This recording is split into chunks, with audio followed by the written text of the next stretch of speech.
அன்பான திங்கட்கிழமை வாழ்த்துக்கள் என் அன்பு நெஞ்சங்களே. இது உங்கள் டெடாஸ். கிழமையில முதல் நாள் துவங்கி இருக்குது. இந்த கிழமை முழுக்க அமோகமாக அமையட்டும் எங்க எல்லாருக்கும். நல்லா இருக்கிறீங்களா? ஓகே. நான் எனக்கு ஒரு கமெண்ட் கிடைத்தது நேற்று. ஒரு சகோதரியிடமிருந்து அவமரியாதையான கமெண்ட் கிடையாது.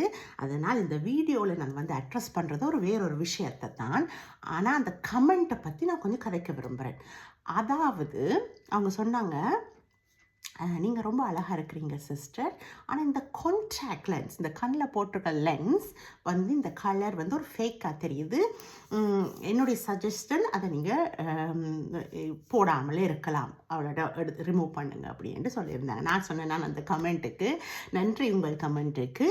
ஆனால் இந்த ஃபேக்கான கான்டாக்ட் லென்ஸ் எனக்கு பிடிச்சிருக்கு, அதனால் நான் போடாமல் நிறுத்த போகிறது இல்லை.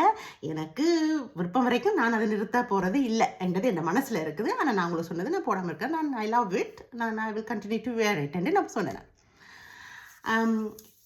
அந்த சகோதரியின் கமெண்ட் வந்து மரியாதையாக தான் இருந்தது. அவங்கள இந்த வீடியோ மூலமாக நான் தாழ்த்தி இறக்கவும் நினைக்கல. ஆனால் இதில் நாங்கள் ஒரு விஷயம் புரிஞ்சுக்கொள்ளணும்.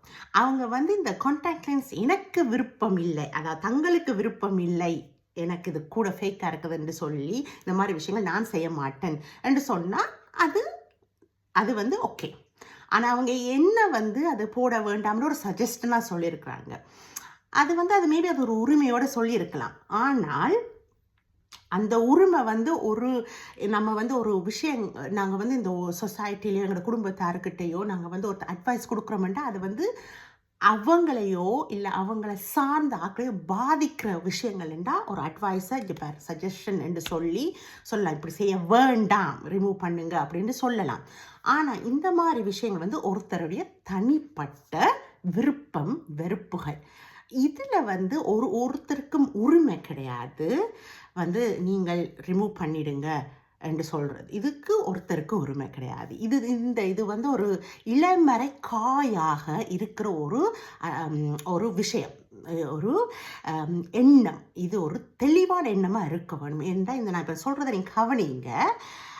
ஒருத்தங்களுக்கு அட்வைஸ் கொடுக்கறது தவறும் இல்லை, இப்படி ஒருத்தங்களுக்கு புத்திமதி சொல்கிறதும் தவறில்லை, இல்லை ஒரு ரெக்கமெண்டேஷன்ஸ் கொடுக்கறதும் தவறில்லை.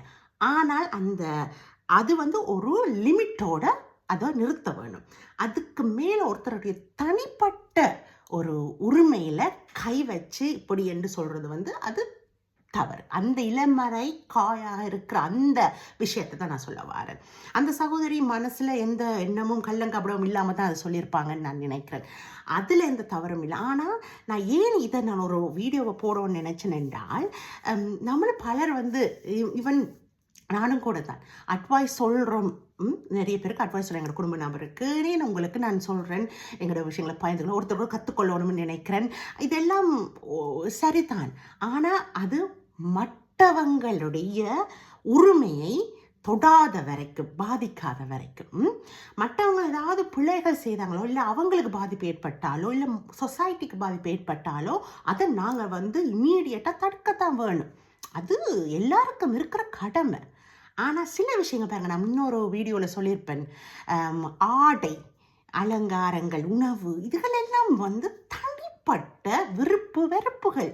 அதுக்கு நம்ம மதிப்பு கொடுக்கணும். இது எனக்கு என்னுடைய கான்டாக்ட் லென்ஸ் வந்து ஃபேக்காக இருக்குன்ட்டு எனக்கு தெரியும். இந்த ஃபேக்கான ஒரு விஷயத்தை நான் கண்ணுக்குள்ளே போட்டிருக்கேன்.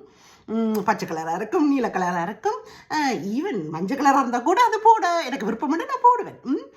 இதில் வந்து எனக்கு என்னுடைய சாய்ஸ், அது என்னுடைய விருப்பம். அதை நான் பார்க்கும்போது எனக்கு தெரியுது இது ஃபேக்காக இருக்குது. அப்படி இருந்து நான் போட நினைக்கிறது வந்து எனக்கு யாரையும் பாதிக்கலையே, எனக்கு இது விருப்பமாக இருக்குது, நான் அதை போடுறேன். ஒருவேளை அதில் என்னுடைய உருவத்தில் இந்த கண்ணில் வந்து அது அழகாக இல்லாட்டா என்னுடைய கணவருக்கு அதுவும் அவர் வந்து சரியான விதத்தில் அதை சொல்ல வேணும். எனக்கம்மா எப்பவும் அது நீ போடுறது விருப்பம் இல்லை அப்படின்ட்டு அவருக்கு அந்த உரிமையை நான் கொடுத்துருக்குறேன். அவருக்கு அந்த உரிமை அது இருக்குது அவருக்கு. இது தனிப்பட்ட இதென்றாலும் ஒரு பந்தத்தில் வந்து ஒரு கணவன் மனைவி பந்தத்தில் வந்து ஒருத்தருக்கு ஒருத்தர் இந்த மாதிரி விஷயத்திற்கு உரிமைகள் இருக்குது, அளவோட பாதிக்காத வரைக்கும். அப்போ அது என்னுடைய கணவர் சொன்னால் கூட ஓகே, இந்த கணவருக்கு இது பெருசாக பிடிக்குது இல்லை, அப்போ குறைச்சிக்கலாம், அப்படி இருக்குது. ஆனால் இந்த கணவர் கூட அது இது அதான சொல்கிறேன், என்னுடைய கணவர் வந்து இந்த ஆடையிலையோ உணவுலையோ இந்த மாதிரி விஷயங்கள அவர் வந்து எனக்கு ஒரு தடங்களும், ஏன்னா அவருக்கு தெரியும், அந்த வைஃபை பற்றி அவருக்கு தெரியும், அவருக்கு பிடிக்காததுண்டா அவர் ஓப்பனாக சொல்லுவார். ஆனாலும் அதை தடுக்க மாட்டார், இதை நீ கலட்டு, இதை போடாதன்ட்டு சொல்ல மாட்டேன், எனக்கு இது விருப்பம் இல்லைன்ட்டு அவருடைய ஒப்பீனியனை சொல்லுவார். அதுக்கு பிறகு நாங்கள் கணவன் மனைவியோ காம்ப்ரமைஸ் பண்ணுறதை பண்ணத்தான் வேணும். அந்த உறவுக்குரிய மரியாதை அது. நமக்கு தனிப்பட்ட சுதந்திரம் வேணும் என்று சொல்லி போராடி நீ என்ன சொல்கிறது, நான் என்ன கேட்குறது என்ற அந்த மனநிலைமையோட அவரும் சொல்ல மாட்டேன், நானும் அதை செய்ய மாட்டேன், அது காம்ப்ரமைஸ் பண்ணுறது.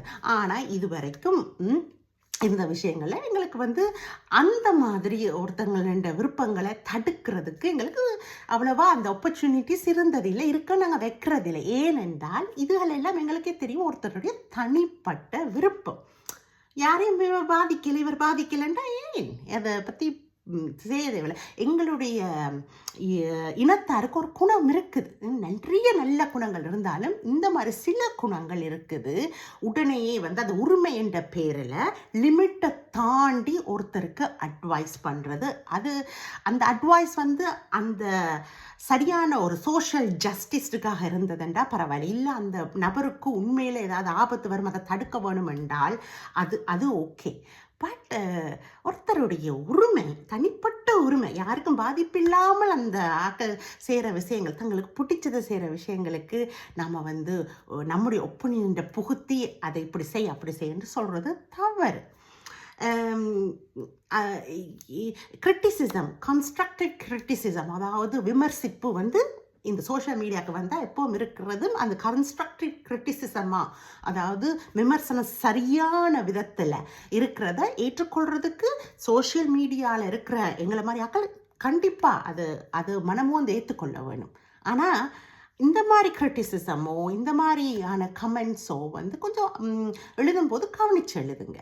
எனக்கு விருப்பம் இல்லை, நான் செய்ய மாட்டேன் அப்படின்ட்டு. எனக்கு ஒரு கமெண்ட் வந்தது, ஒரு சிஸ்டர் தான் சொன்னாங்க, சிஸ்டர் எனக்கு என்ன தெரியலை, இந்த நெயில்ஸில் எனக்கு விருப்பமே இல்லை, ஏனோ தெரியலை, நான் நெயில்ஸ் செய்கிறத போட்டிருந்த வீடியோவில் சொன்னாங்க. அது வந்து ஒரு அது நல்லது, அவங்களுக்கு அது விருப்பம் இல்லைன்னு சொன்னாங்க. எனக்கு ஏனோ தெரியல, அதில் இன்ட்ரெஸ்ட் இல்லைன்ட்டு. ஸோ அது அந்த அளவோடு அதை வந்து அது ஓகே. அது என்ன செய்ய வேண்டாம்னு சொன்னிருந்தாங்கன்னா அதுதான் தனிப்பட்ட விருப்புகள், அவங்களோட சுதந்திரத்தில் நாம் கையை வைக்கிறதுன்ற அர்த்தம். அதை தான் வேண்டாம்னு சொல்கிறேன். நம்ம மற்றவங்களோட கதைக்கும் போது அவதானத்தை கதைக்கணும். இது நம்மளோட பேச்சும் நம்முடைய ஒப்பீனியன், நம்முடைய எண்ணங்களும் மற்றவங்களை பாதிக்கவே கூடாது. அவங்கள ஒரு மாதிரி குறுக்கி என்னடா இப்படி, இது எந்த விருப்பம் தானே, என்ன விஷயம், நான் யாரையும் பாதிக்கலை என்று சொல்லி ஒரு மன நோக அடிக்கக்கூடாது. அந்த கமெண்ட் எனக்கு மனம் நோகவில்லை. ஏனென்றால் இது என்ன இருக்குது, அவங்க ஒரு நல்ல எண்ணத்தில் தான் சொல்லியிருக்கிறாங்க, அதனால் அது மனம் நோகவில்லை. ஆனால் இதை நான் எடுத்து கதைக்கிறதுக்கு என்ன காரணம்னா, நாங்கள் எங்களோட இனத்தில் கொஞ்சம் இந்த மாதிரி இருக்குது, கூடுதலாக மற்றவங்களோட சுதந்திரத்தை யோசிக்காமல் டக்குண்டு கதைச்சு அவங்களோட மனசை புண்படுத்துறதுக்கு அதை பற்றி யோசிக்கவே மாட்டோம். ஜெனரேஷனாக அப்படி சிலது நடக்குது. அதை நம்ம குறைச்சி கொள்ள வேண்டும். இவ்வளோ முன்னேறி கொண்டு வாரம் இதுகள். அண்ட் இது வந்து எங்களோட தமிழ் கலாச்சாரம், அந்த அடி கலாச்சாரத்தில் எவ்வளோ நாகரிகமான விஷயங்கள் இருக்குது. ஆனால் நாங்கள் அதை திரிஞ்சு இப்படியெல்லாம் சில கலாச்சாரம் இல்லாத ஒரு கலாச்சாரத்தை நாங்கள் உருவாக்கி இது எங்களோட கலாச்சாரம் மட்டும் சொல்கிறோம். அதை நாம் நிறுத்தணும். ஒருத்தங்களுடைய எண்ணங்களுக்கு, கருத்துக்களுக்கு, அவர்களுடைய வெறுப்புகளுக்கு மரியாதை கொடுக்கறது கலாச்சார சீரழிவு இல்லை, அது நம்மளோட கலாச்சாரத்துக்கு உரிய ஒரு நல்ல செய்கை தான். கலாச்சாரம் வந்து என்ன, பொட்டு வச்சு சாரி உடுத்தி எல்லாம் செய்து அது மட்டுமே கலாச்சாரம் என்று இல்லை, மனசு, நம்முடைய மரபு, அது கலாச்சாரம். அவ்வளோதான் கலாச்சாரம். நம்ம பேசுகிற விதம், நடந்து கொள்கிற விதம், நாம் தமிழர் என்று நாம் நடந்து கொள்கிற விதத்திலையும் பேச்சிலையும் நம்முடைய தூய்மையான எண்ணத்திலையும் விருந்தோம்பலையும் இதில் தான் நம்மளுடைய கலாச்சாரங்கள் இருக்குது. அந்த அளவை தான் நம்ம எடுத்துக்கொள்ளணும். நான் ஒரு ப்ரௌடாக சொல்லுவேன், நான் ஒரு தமிழ் லேடி என்று. இதில் எந்த ஒரு பிரச்சனையும் எனக்கு இல்லை. கலாச்சாரங்களை மனிதர்கள் நாங்கள் உருவாக்கி இருக்கிறோம். ஆனால் எங்களுடைய தொண்டு தொட்ட கலாச்சாரம் வந்து ரொம்ப நாகரிகமான, இப்போ என்ன நடக்குதோ அதெல்லாம் அப்போவே வந்து நாகரிகமான சிந்தனைகளோட வந்து வாழ்ந்த மனிதர்கள் நிறைய பேர் உண்டு. அதுக்கு பிறகு தெரிஞ்சு கொண்டு கொஞ்சம் இப்படி அப்படி. ஆனால் நாங்கள் அதை பேணி காக்கணும். அந்த கலாச்சாரத்தில் ஒன்று தான் நம்ம வந்து ஒரு லிமிட்டோட மற்றவங்களோட சுதந்திரத்துக்கு மரியாதை கொடுக்கணும். யாரையும் பாதிக்காத வரைக்கும் அது சரிதானே.